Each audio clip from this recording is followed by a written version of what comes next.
हाँ तो बच्चों, स्वागत है साइंस की एक नई क्लास में। आज जो बेटा हम चैप्टर डिस्कस करेंगे वो हमारा चैप्टर नंबर 2 जिसका नाम है अम्ल, क्षारक और लवण। तो चलिए आज की क्लास को शुरू करते हैं। अब बेटा जैसे कि मैंने चैप्टर का नाम बताया है अम्ल, क्षारक और लवण, तो बेटा सबसे पहले एक एक करके इनको समझेंगे। सबसे पहले बात करेंगे अम्ल की कि बेटा अम्ल होता क्या है। अम्ल को बेटा हम लोग इंग्लिश में बोलते हैं एसिड, ठीक है। अब कुछ विशेषताएं होती हैं अम्ल की, हम कैसे पहचानें कोई वस्तु अम्ल है या नहीं है। तो बेटा ये विशेषता ही बताती हैं कि वो चीज़ अम्ल है या क्षारक है। बेटा सबसे पहला पॉइंट अम्ल में जो आता है कि इनका जो स्वाद है, स्वाद में बेटा ये खट्टे होते हैं। जितने भी अम्ल हैं बेटा उनका स्वाद कैसा होगा? खट्टा होगा, ठीक है। ये थी इनकी पहली विशेषता। अब बेटा एक एग्जाम्पल हम लोग जानते भी हैं इसका, जो हम डेली यूज़ करते हैं, नींबू। नींबू बेटा देखा होगा जब उसको खाते हैं तो उसका जो स्वाद है वो बेटा खट्टा होता है। तो जो आपका नींबू होता है ना, नींबू भी आपका एक अम्ल है, ठीक है। अब सेकंड पॉइंट देख लेते हैं। ये नीले लिटमस को लाल में बदल देते हैं। अब बेटा लिटमस क्या होता है, लिटमस के बारे में हम आगे चैप्टर में डिस्कस करेंगे। अभी के लिए सिर्फ आप लोग ये पॉइंट याद रख लो कि बेटा ये जो लिटमस का रंग बदलते हैं ना, वो उसको किस रंग बदल देते हैं? उसका रंग बदलता है बेटा रेड या फिर लाल, ठीक है। जितने भी अम्ल हैं वो लिटमस का रंग बदल देते हैं। किस रंग में बदलते हैं बेटा? लाल रंग में, ठीक है। अगला पॉइंट है, ये जलीय विलयन में H+ आयन उत्पन्न करते हैं। अब बेटा जलीय विलयन क्या होता है? जलीय विलयन समझते हैं यहाँ से एक बार। बेटा जो मान लिया मेरे पास कोई अम्ल है, अम्ल बेटा मैं ले लेता हूँ HCl, ठीक है। जैसे ही मैं इसमें पानी मिलाऊंगा तो बेटा ये जो विलयन होता है ना, इसी को बोला जाता है जलीय विलयन, जिसमें आपका अम्ल भी होता है और उसके अंदर पानी भी मिला होता है। और बेटा जो इनके जलीय विलयन होंगे ना, उसमें जो अम्ल है वो H+ आयन उत्पन्न करता है बेटा, H+ आयन उत्पन्न करते हैं, ठीक है। देखो होता क्या होगा इसमें, जैसे ही आपने इसको पानी मिलाया तो बेटा ये टूट जाता है H+ में, और साथ में क्या बनता है बेटा? Cl-। ये जो HCl है ना बेटा, HCl हमारा एक अम्ल होता है। जैसे ही आप इसको पानी मिलाते हो ये बेटा H+ में टूट जाता है और Cl- में। तो बेटा इसकी जो विशेषता है वो ये है कि ये जलीय विलयन में H+ आयन को उत्पन्न करता है, ठीक है। अब बेटा कुछ एग्जाम्पल्स लिखे हैं मैंने अम्ल के, और उनको अलग अलग कैटेगरी में बता दिया कि इसमें से बेटा जो पहले वाले हैं ये हैं प्रबल अम्ल। कुछ अम्ल प्रबल होते हैं और कुछ अम्ल दुर्बल होते हैं, ठीक है। तो बेटा सबसे पहले बात कर लेते हैं प्रबल अम्ल की कि प्रबल अम्ल कौन से होते हैं। प्रबल में बेटा सबसे पहला हमारे पास HCl। HCl को बोलते क्या है, मैं यहाँ पे इनकी फुल फॉर्म लिख देता हूँ, आप लोग लिख लेना कॉपी में। HCl को बोला जाता है बेटा हाइड्रोक्लोरिक अम्ल, ठीक है। ये जो हाइड्रोक्लोरिक है ना, हिंदी में भी इसको हाइड्रोक्लोरिक ही बोलेंगे, ठीक है। ये तो हो गया HCl। अब बेटा बचता है अगला हमारे पास H2SO4। H2SO4 को क्या बोलते हैं बेटा? इससे बोला जाता है सल्फ्यूरिक एसिड, या फिर हम लोग बोल सकते हैं सल्फ्यूरिक अम्ल, ठीक है। ये हो गया बेटा। अगला है HNO3। HNO3 का क्या नाम होता है बेटा? इसको बोलते हैं नाइट्रिक एसिड, नाइट्रिक एसिड या फिर नाइट्रिक अम्ल। बेटा इंग्लिश हिंदी में नाम सेम रहते हैं, इसी वजह से हिंदी में नहीं लिखे, इंग्लिश में लिखे मैंने, आप लोग हिंदी में लिख लेना।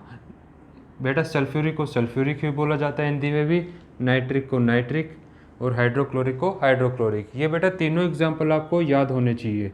अब बेटा आगे चलते हैं। जो अगले हमारे अम्ल हैं वो कैसे हैं? दुर्बल, ठीक है। अब बात करेंगे दुर्बल अम्ल की। बेटा सबसे पहला लिखा है CH3COOH। बेटा इसको बोला जाता है इथेनोइक एसिड या फिर इथेनोइक अम्ल, इथेनोइक अम्ल, ठीक है। अगला है बेटा लैक्टिक अम्ल, इसका तो नाम ही लिखा हुआ है, ठीक है। इथेनोइक अम्ल और लैक्टिक अम्ल। तो बेटा ये तो थी बात हमारी अम्ल की। सिर्फ हमें इतनी सारी चीज़ें पता होनी चाहिए, कुछ उदाहरण याद होने चाहिए और उनकी विशेषताएं याद होनी चाहिए। ठीक है बेटा। अब हम बात करेंगे क्षारक की। क्षारक को बेटा इंग्लिश में बोला जाता है बेस। ठीक है, क्षारक होते हैं बेस। जैसी विशेषताएं हमने अम्ल के बारे में पढ़ी थी, कुछ ऐसी विशेषताएं होती है हमारे क्षारक की भी। तो बेटा सबसे पहले क्षारक के देखते हैं इसका स्वाद कैसा होता है। बेटा ये स्वाद में कैसे होते हैं? कड़वे होते हैं। क्षारक जो हैं स्वाद में कड़वे होते हैं। ठीक है बेटा। अगला है, ये लाल लिटमस को नीले में बदल देते हैं। बेटा देखो, ये किसमें बदलते थे? ये बदलते थे रेड कलर में। ये किसमें बदल रहे हैं? नीले रंग में। ठीक है, ये डिफरेंस आपको याद रखना है, कंफ्यूज मत हो जाना इसमें। ठीक है, क्योंकि क्वेश्चन इस पे बनता है। अगला है बेटा, जब इसे जलीय विलयन में मिलाया जाता है तो इसमें से कैसे आयन उत्पन्न होते हैं? OH minus ion. इसमें कैसे थे? H plus ion. इसमें है बेटा OH माइनस आयन। ठीक है, इसको हम लोग बोलते हैं हाइड्रोक्साइड आयन। OH माइनस को बेटा ये बोला जाता है हाइड्रोक्साइड आयन। OH माइनस को हाइड्रोक्साइड बोलते हैं। और बेटा H प्लस को क्या बोलते हैं? H प्लस होता है हमारा हाइड्रोजन आयन। ठीक है, H प्लस होता है हमारा हाइड्रोजन आयन। ठीक है, मुझे उम्मीद है इतना समझ में आ गया होगा। अब बेटा एग्जांपल देख लेते हैं कुछ क्षारक के। जैसे अम्ल में देखे थे इसमें बेटा कुछ प्रबल हैं कुछ दुर्बल हैं। ठीक है, तो बेटा सबसे पहले बात करते हैं प्रबल क्षारक की। प्रबल क्षारक में एग्जाम्पल क्या क्या हैं आपके? NaOH। NaOH को क्या बोलते हैं बेटा? इसे बोला जाता है सोडियम हाइड्रोक्साइड। इसे बोलते हैं हम लोग सोडियम हाइड्रोक्साइड। अगला है KOH। KOH को बोला जाता है बेटा पोटेशियम हाइड्रोक्साइड। इसको बोलते हैं पोटेशियम हाइड्रोक्साइड। उससे आगे है बेटा Ca ब्रैकेट में OH ब्रैकेट बंद 2। ये बेटा चैप्टर 1 में ही पढ़ा हमने इसके बारे में। ये होता है कैल्शियम हाइड्रोक्साइड। ठीक है, चैप्टर 1 में पढ़ चुके हैं इसके बारे में हम लोग। उसके बाद बेटा नेक्स्ट एग्जांपल आते हैं NH4OH। इसे क्या बोलते हैं? इसे बोला जाता है बेटा अमोनियम हाइड्रोक्साइड।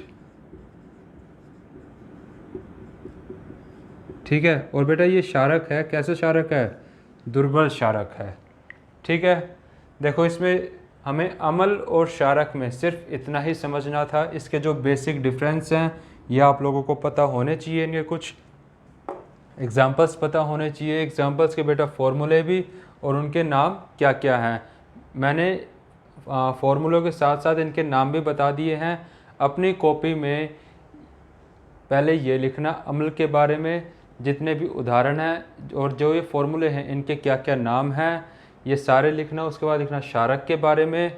और बेटा उसके बाद ये नीचे मैंने कुछ डेफिनेशन लिखी हुई हैं। इस चैप्टर में आगे बढ़ने से पहले ये जो डेफिनेशंस हैं, ये जो परिभाषाएं हैं, इनके बारे में हमें पता होना चाहिए। तो एक बार इनको डिस्कस कर लेते हैं, उसके बाद अपने चैप्टर में आगे प्रोसीड करेंगे। ठीक है, तो बेटा सबसे पहले परिभाषा आती है हमारे पास सांद्र अम्ल की।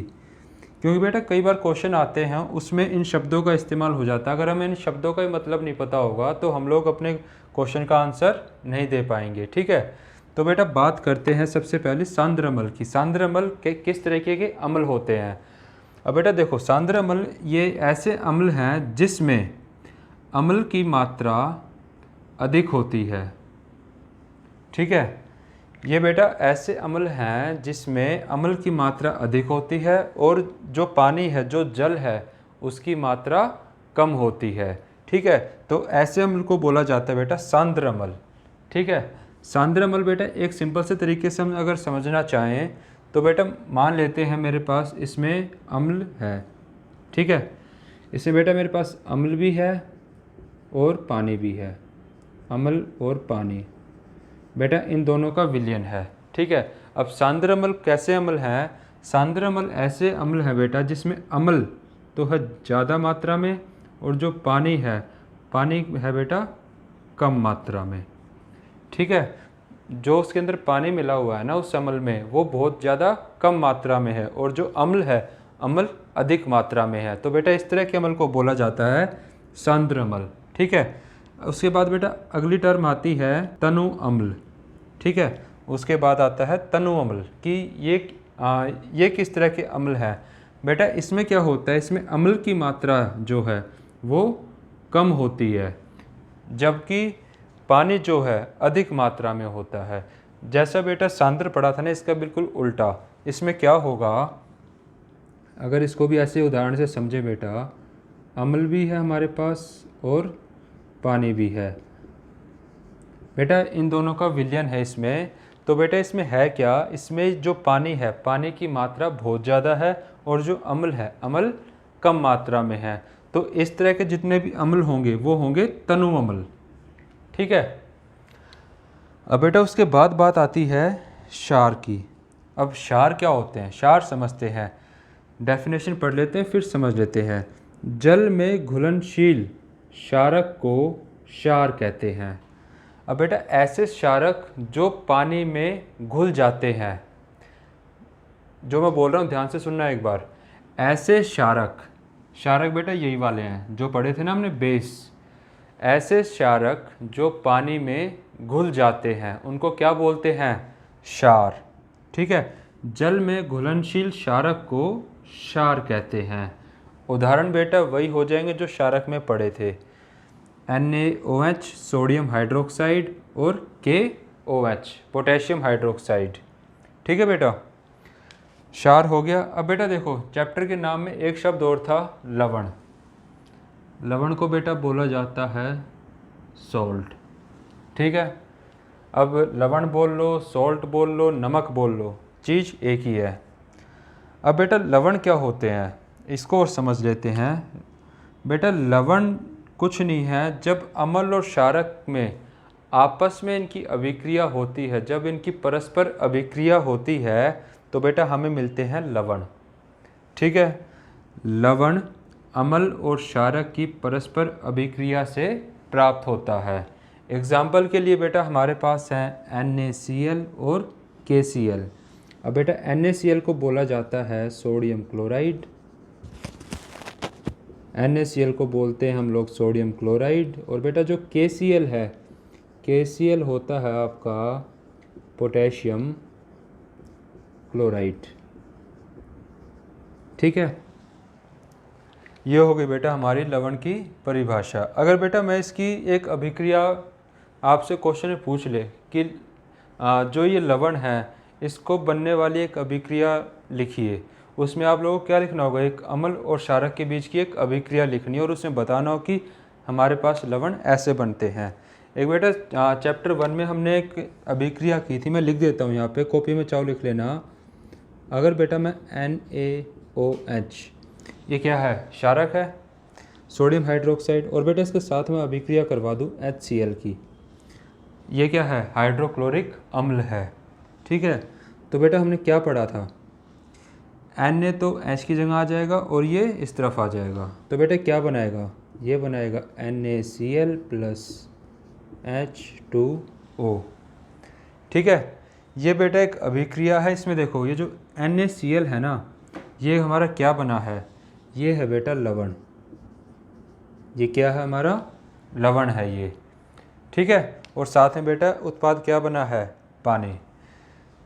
बेटा चैप्टर 1 की वीडियो जिस बच्चे ने नहीं देखी है वो एक बार देख लेना, क्योंकि चैप्टर 2 उस पर काफ़ी ज़्यादा डिपेंड करेगा।